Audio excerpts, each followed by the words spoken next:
We'll move on to our AVMA activities, and we'll have Dr. Ted Cohen, who's the AVMA immediate past president, if he would please come up and give us an update. Anyway, I do bring you greetings from the AVMA, our 88,000 members, 15,000 student members, and bring you greetings. And I'll let you know a little bit about what's going on at AVMA. I could stand up here for a good hour and bore you to death, but I'm going to just try to hit a few highlights. As you probably are aware, we have gone through a strategic management process in which we have rebranded ourselves. That rebranding is much more than just cosmetic, let me assure you. We have, in the last year and a half, reached out and actually touched in some way over 20,000 AVMA members and non-member veterinarians to find out what veterinarians want and expect from their professional association. And in doing so, we have found probably pretty obvious that what you, our members, want is for AVMA to protect your rear end, to advocate for this profession, and to advance this profession. And so we're going to, with this strategy management process, try to become a much more nimble, much more agile professional organization, and to try to become much more member-oriented and try to increase the value of your membership. And that really is what's going to happen. Through all of the process, which has taken a good 2 years, what we've distilled it down to is one strategic goal, and that is increasing member satisfaction and member value. And if we're not making that stride, if we're not meeting your needs, your expectations, believe me, I want to hear from you. And so do the rest of the members of the AVMA Board of Directors. And I'll go through this a little more at the end, but a few other people will like to hear from you too, I guarantee you. Part of what AVMA's restructuring has done on an internal basis is that we have restructured our, what we call our lines of business into 3 lines of business. Rather than having a whole bunch of different divisions, we now have 3 lines. 1, advocacy and public policy, 2, products and services, and 3, accreditation and certification. So let me tell you a little bit about what's going on in each of those areas, and then we'll finish up. As far as advocacy and public policy, you know, we are and have been, and I think will continue to be, the national voice for veterinary medicine. And through that role, we have in Washington, D.C., and actually in our office in Schaumburg, a lot of people that are working on all of our behalves to try to advocate for us in the legislatures of every state and also nationally in Congress.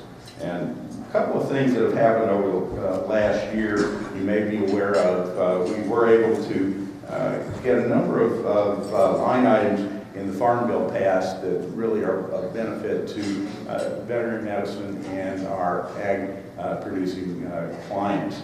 We've also we're able to get passage of the Veterinary Medicine Mobility Act, which, if you're not aware of that makes it now legal for you to take scheduled drugs out of your office. If you've been taking scheduled drugs in your ambulatory truck out to a ranch or a farm or a feedlot, or if you were a small animal practitioner performing euthanasias out of your office, you were doing so illegally until this law was passed. That has passed. What's coming up? Well, there's always something. Congress is always thinking, and that's not always a good thing. And one of the things that has been around for a number of years and is not going away is what's called the Fairness to Pet Owners Act. Anybody aware of that? Okay.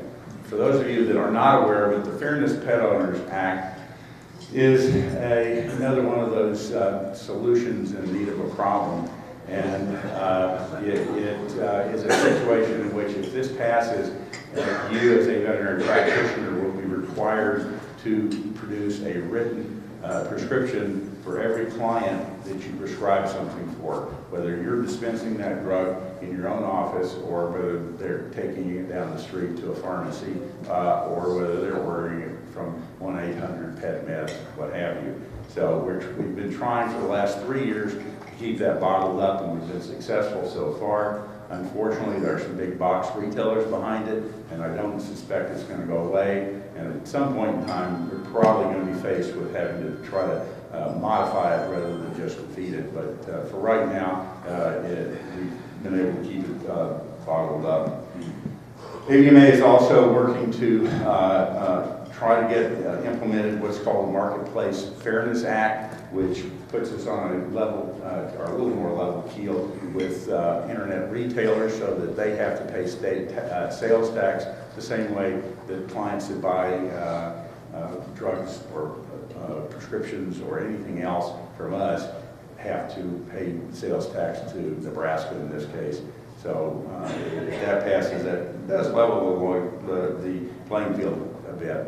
We've been working very hard to get the prevent soaring, Tennessee walking soaring horse bill through, and we've actually got enough votes in Congress to get it passed, but there's a couple people in Congress that are preventing it from coming to the floor. So if we can get those people convinced that it's a good thing, we'll see the end, I think, of soaring with Tennessee walkers.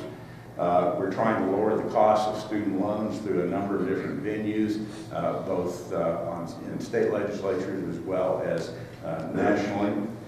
And as I'm sure many of you are aware, we've been working with FDA on compounding issues, antimicrobial resistance, and a number of other key topics.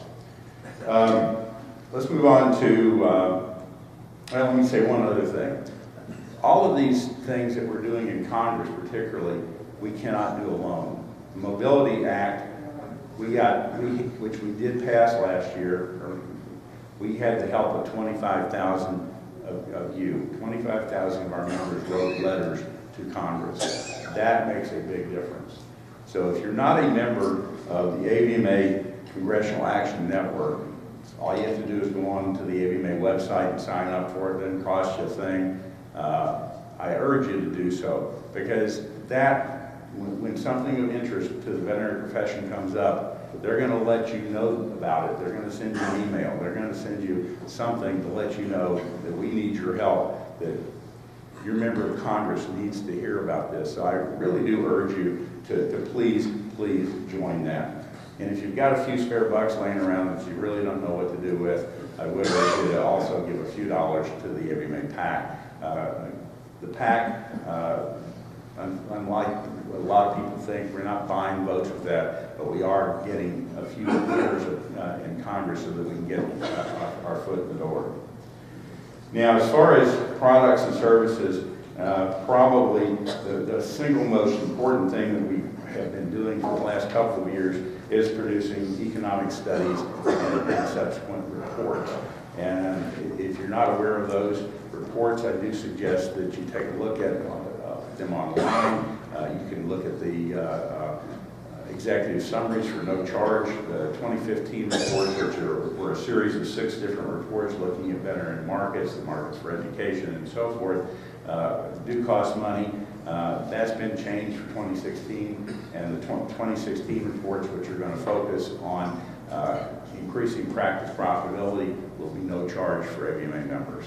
So I really suggest you take a look at those and learn about economics. It is the #1 issue in this profession right now.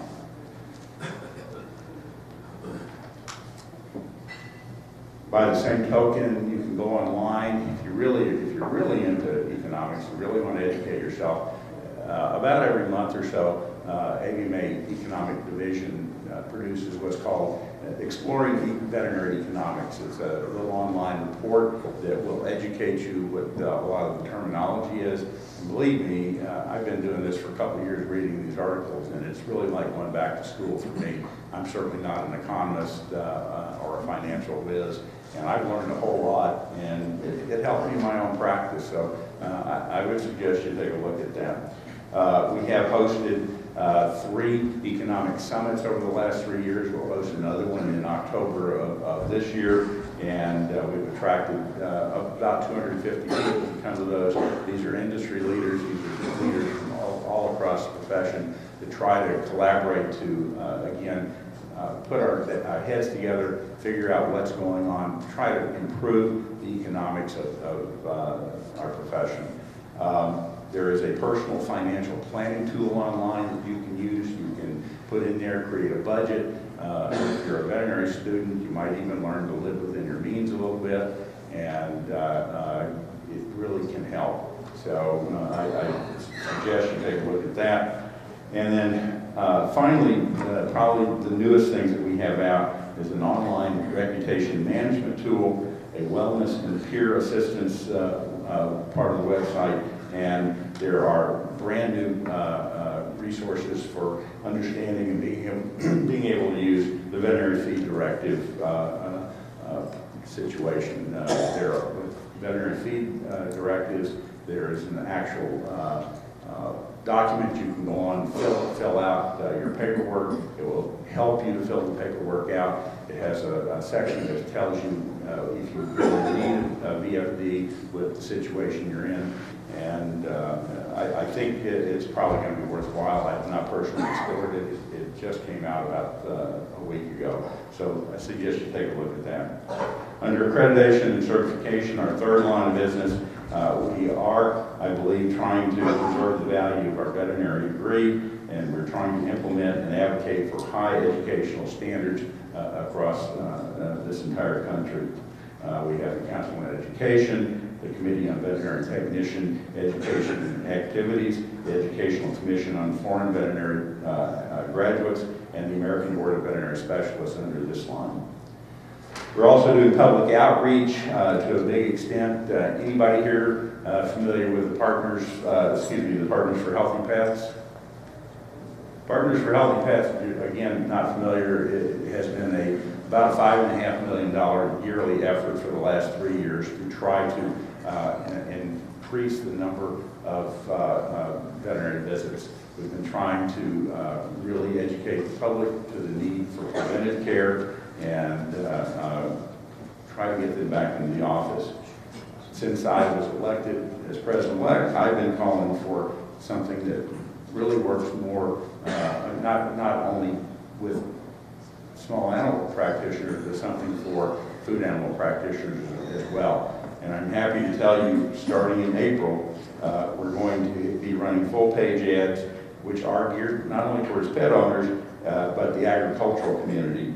They're going to be full-page ads in USA Today and other USA Today publications. Those ads are going to be focusing on informing the public, informing consumers what AVMA does, what you as practitioners do to protect the health of not only animals, but the public themselves, and to increase the abundance and the safety of our food supply. So it's about time that we did that, and I'm happy to say and see that that's finally coming. We've got one thing that's pretty unique with our foundation. They've just started a veterinary care charitable fund. If you have clients that cannot afford their bills for a sick cat or a sick dog, you can apply to the veterinary care charitable fund and create basically you're under the umbrella of that 501c3, so that your clients can then donate directly to you, and you can in turn use that money to help defray some of the bills for some of these clients.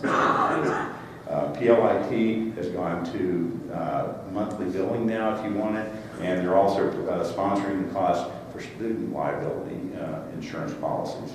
GHLIT has changed its name to AVMA Life, which they feel better describes what they do. And they now have a basic student protection policy, which includes a $300 credit for rabies vaccinations. And I think that's a pretty important thing. I know students for many, many years some of them have not been able to get rabies vaccines because of the cost. They are also forming a member advocacy service, which can help provide you with mediating large medical claims, debt management, and other legal advice. Finally, we have one area on wellness on the website that I think is quite important and quite innovative. Are many of you aware that wellness is a real problem in this profession? That we have many members that are suffering from emotional problems, compassion fatigue, burnout, and worse. CDC released a report last year that said veterinarians are 4 times more likely to commit suicide than the general public, twice as likely to commit suicide as any other health profession. AVMA is now trying to help with that by coordinating resources. We've got an online tool that you can go in and self-assess yourself as you are at risk for any type of emotional illness that we can help. We are also putting together seminars and roundtables to try to get not only veterinarians together from across the country, but also mental health professionals to help advise us the best way to go. So I would urge you to keep track of that. And in the words of our 2014-2015 class of future leaders, which really started this off for us, it's time for us all to take stock and make strides towards true wellness in the veterinary workplace.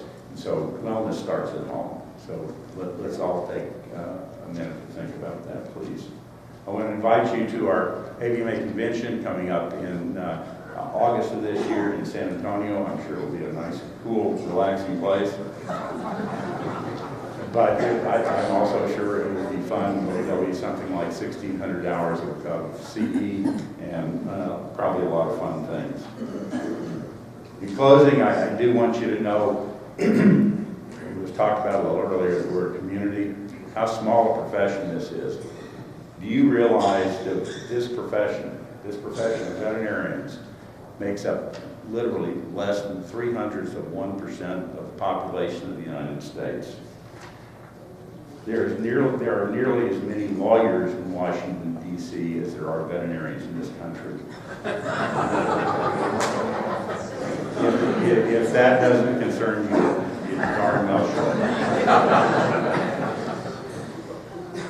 Our veterinary medical profession is at a crossroads. No, actually, it's at a roundabout. There are so many different issues coming in here. It's not just a crossroads.